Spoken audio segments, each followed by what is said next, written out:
Hello, and welcome to The Pulse. I'm Dahlia Jennings. And I'm Asia McCrae. We have a packed show for you today. Coming up, we will cover the ongoing crisis in Europe and the horrific attacks on Ukraine. Then, we will look back at the month of February, recognizing heart health. And we will head to a local theater dedicated to providing employment to people with disabilities. We'll have 2 sports segments on a couple of Sacred Heart athletes you may recognize.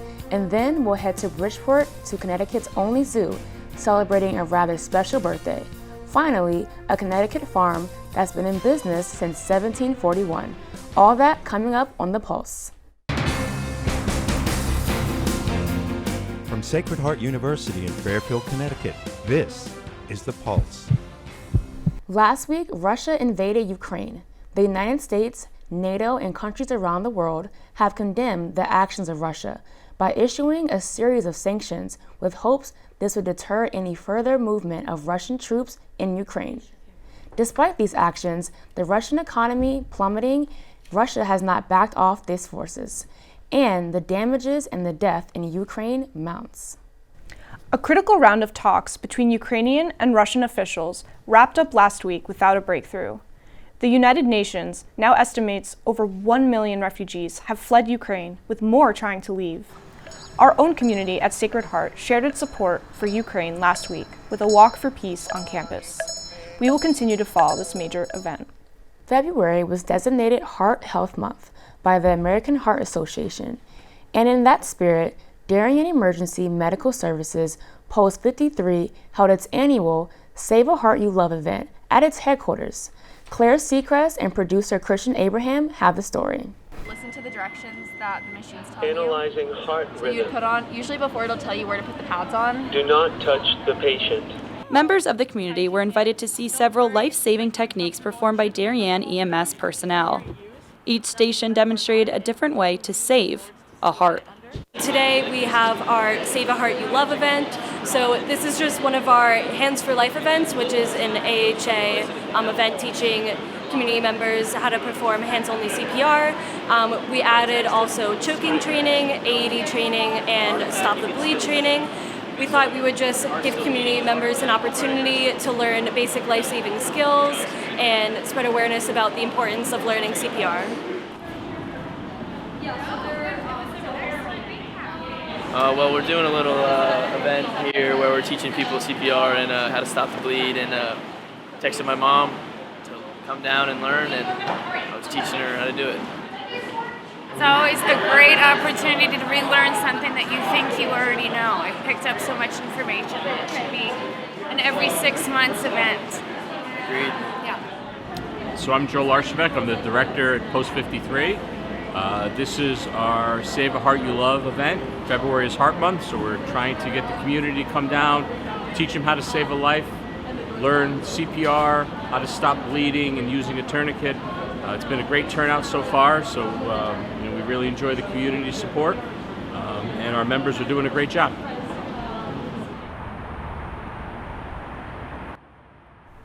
In Ridgefield, Connecticut, the Prospector Theater is more than just a movie theater.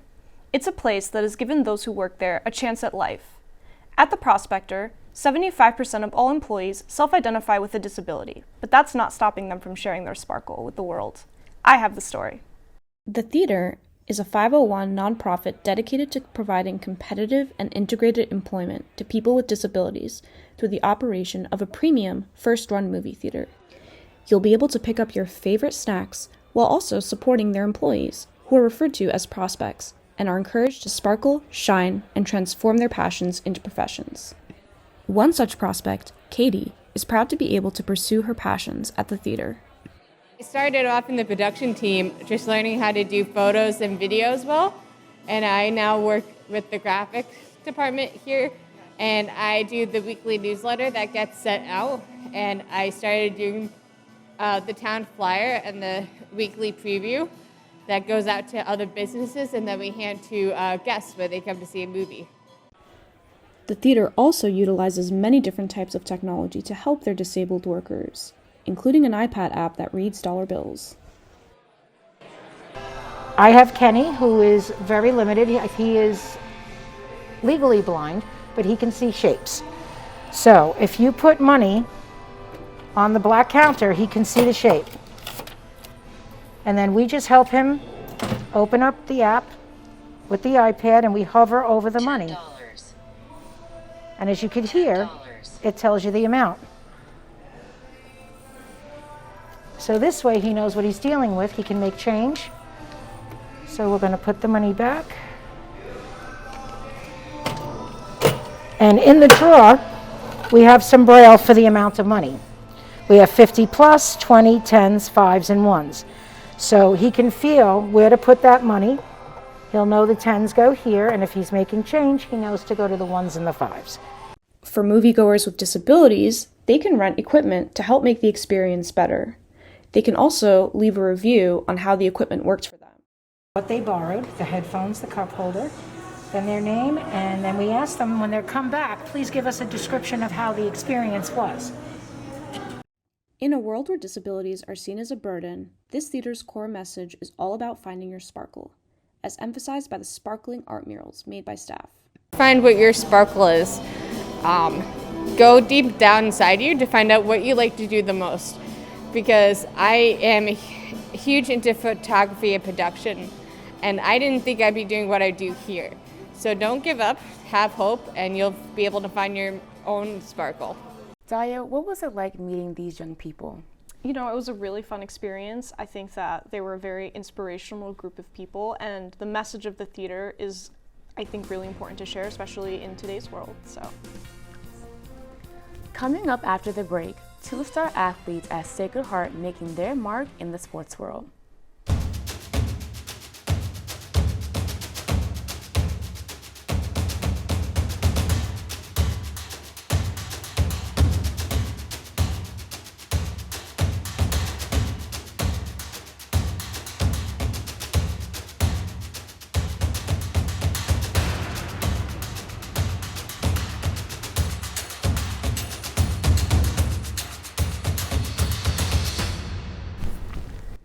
The life of a student athlete at Sacred Heart is never easy, but imagine being a two-sport Division I athlete.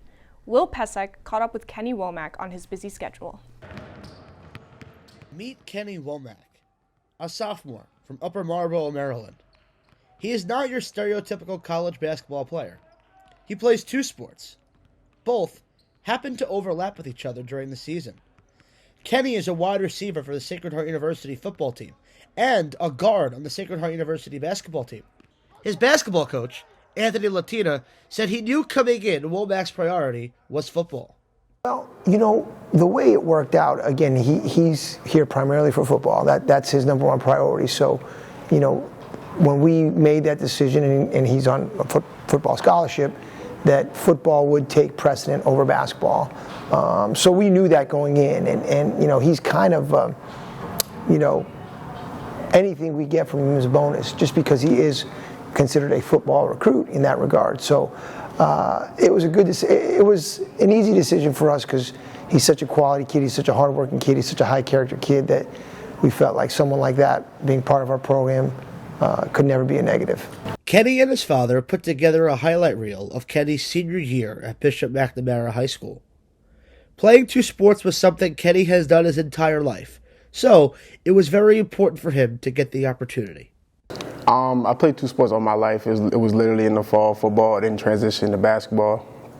In the winter and spring, coming up, even throughout high school with football, high school football in the fall, basketball, high school in the winter, and then AAU throughout the spring and summer. So it was a steady going throughout my whole life, and I wanted to pursue it in college and make it a reality.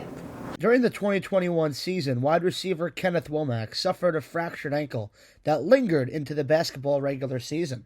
That injury, like, it was severe, kind of severe, because it was like almost like a actual like broken ankle in a way that the doctor had told me, but I had rested it for about 2-3 weeks.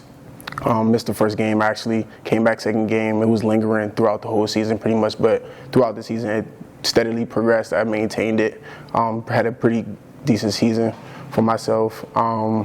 After the season, I was getting treatment and stuff with the basketball trainer, and then just taking ibuprofen, stuff like that, just to maintain it. And then now it's actually better than ever, so I'm in 100% now. With a fully healed ankle, Womack is bringing his positive energy to the basketball court. Graduate teammate Alex Watson spoke highly on the leadership Womack brings. It's crazy because he's probably one of the loudest guys on the bench, and it's funny because most guys wouldn't be like that coming from a sport where, they're the top guy and then coming to a team where they're not playing as much or not playing at all. So, for him to be, below the loudest guy on the bench is, just a positive and just, helpful. Because, when times are very negative and people are going through adversity, you need those type of guys to keep it positive.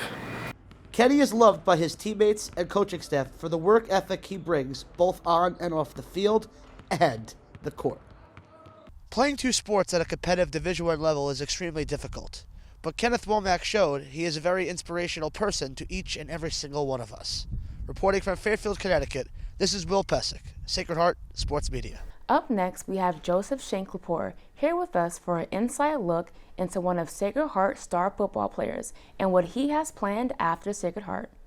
Helping Sacred Heart to 3 NEC championships, along with over 3,500 rushing yards and 29 touchdowns, FCS All-American Julius Chestnut is now preparing for April's NFL Draft. He is looking to become SHU's first player taken in the draft since 2002. Currently training in Florida, Chestnut sat down with me virtually to reflect on his SHU career as well as his next step. Julius, how's everything? Obviously, we're not face-to-face because you're in Florida right now training. What's been the most exciting part about training and preparing for the NFL? Being down here with a group of guys that, projected highly in the draft and some that are at the same level as me. Coming out of the Northeast Conference is a player as well here with me, but it's definitely the experience I love. I love working down here with these guys. You accomplished a lot here at SHU. What has been the most exciting moments here at SHU and, over time with Coach Nofri and the Pioneers? Winning the championships, definitely my favorite championship was probably my junior year, that spring season. It was a hard-fought season. We had went through a lot going leading up to that game, leading up to the season, not to mention. But it was a great time. I got 3 out of my 4 years winning the championship here at Sacred Heart. We spoke to Malik Grant on the last episode of the Pulse Plus, and he went into detail on his relationship with you. How special is that relationship between you and Malik? And after his breakout season here, filling in your shoes after that injury, what advice do you have for him as he continues his career here? That's like my brother, man. And I talk to him every day. And I continue to tell him just stay humble and work hard. That's something that was taught to me, and I'm going to continue to install in him to stay humble. That's his name. That's what everybody calls him, Humble Malik. So he's definitely a humble kid, and he's doing a great job up there. I'm hearing from my coaches I talk to that he's been a more of a vocal leader than he was before because he was more of a younger guy, but now he stepped into that role of being a leader, and he's doing a great job. And you can see what he does on the field. It's tremendous. But he's definitely going to be a great back and continue to hold on his legacy that we got for the running backs at Sacred Heart. In January, you were able to be a part of the NFLPA and Hula Bowl, and you got to work with a lot of former and current NFL coaches. What was the biggest thing that you learned from those two bowls, and what was the most exciting part about being in those 2 games? Definitely just being there with those coaches. It's like a step in the right direction. You're learning so much, whether it go from routine in practice, how you practice, the routine in games, and something that stuck out to me the most was just how the coaches carry themselves toward the team. It's like you would think looking outside in. It's more of like a coaches do their own thing and they say something, everybody jumps. But it's more of a family thing. You can see it during a bowl game, and we only was there for a week. Let's kind of look forward and fast forward to April, specifically, late April NFL draft.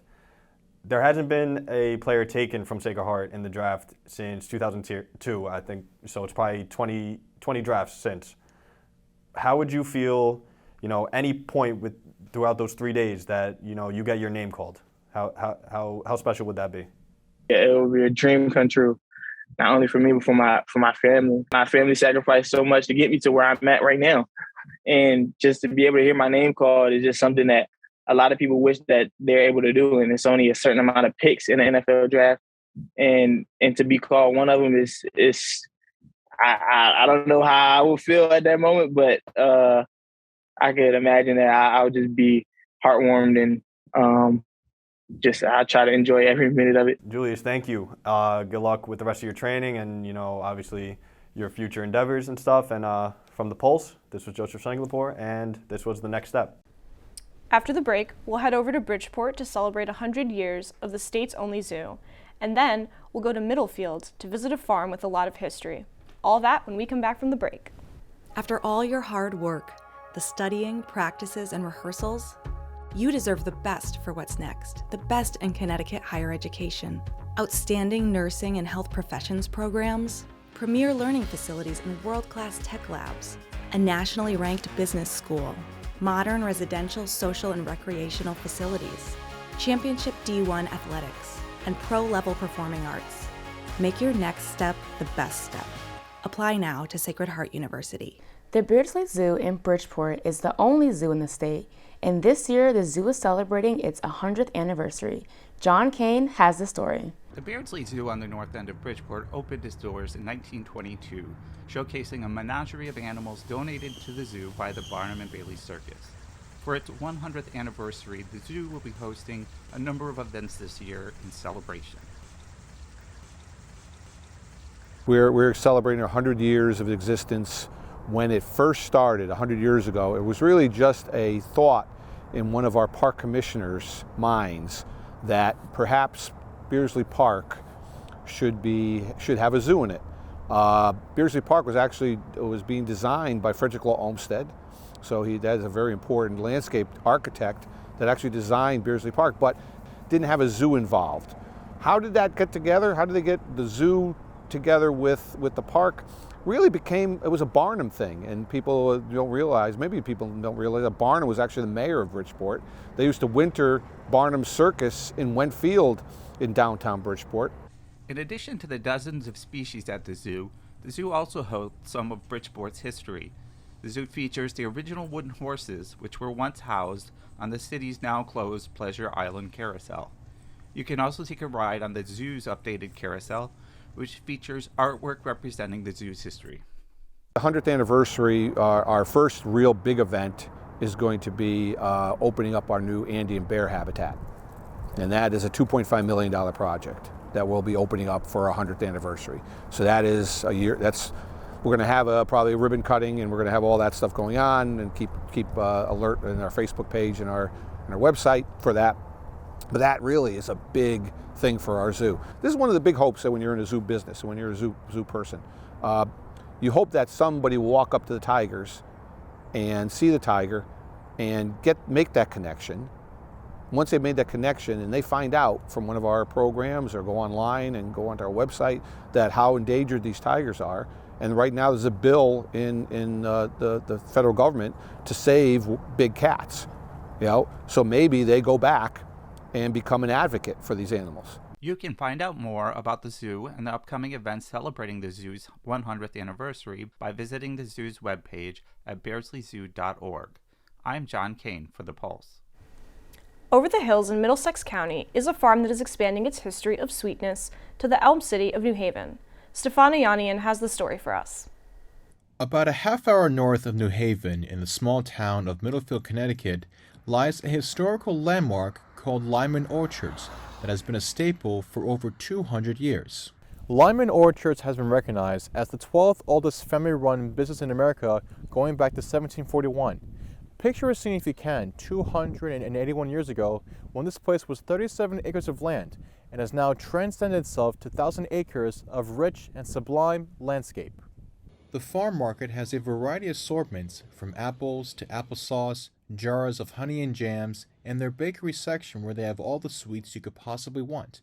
But their crown jewel item is their pies, which have been voted to be the best in Connecticut. We caught up with John Lyman, who is the executive vice president and member of the 8th generation of the Lyman family, and shared with us on how the farm is looking to grow its business. We have the business here in Middlefield, and it's a draw, but we're also looking at building our brand and having products available beyond Middlefield. Which is exactly what they have been doing back in September 2021 when they acquired 2 buildings in New Haven to expand their pie operations. Since then, it has been non-stop baking for the pies, and at the same time it has become beneficial for people to seek employment given the job climate from the COVID pandemic. With the additional capacity down in New Haven and actually moving our pie production down there, we have a lot of expansion opportunities. So, and yeah, we're hiring local people, and we're looking to grow that. And as we grow, obviously, we're going to hire more people. And in the midst of crop season, farmers go out into the orchards and do seasonal pruning to trim off dead, overgrown branches and clear away for more fruitful growth. At the same time, it creates a vertical integration business for the farm to use the fresh fruit they grow from the trees and bake it in their pies. It's a fruit juice pie, so in other words, as they bake, the juice comes out, and so when people eat the pie, they get the full flavor of the fruit. In addition, the farm has its own 1741 Pub and Grill restaurant, where you can come on in, relax, and grab a bite of their delicious burgers. With picking season around the corner, it is the perfect time for you to get your baskets and garden hods ready for the orchards. In Middlefield, Connecticut for The Pulse, I'm Stefan Ayanian. Well, that's our show. We hope you enjoyed it, and we'll see you next time on The Pulse.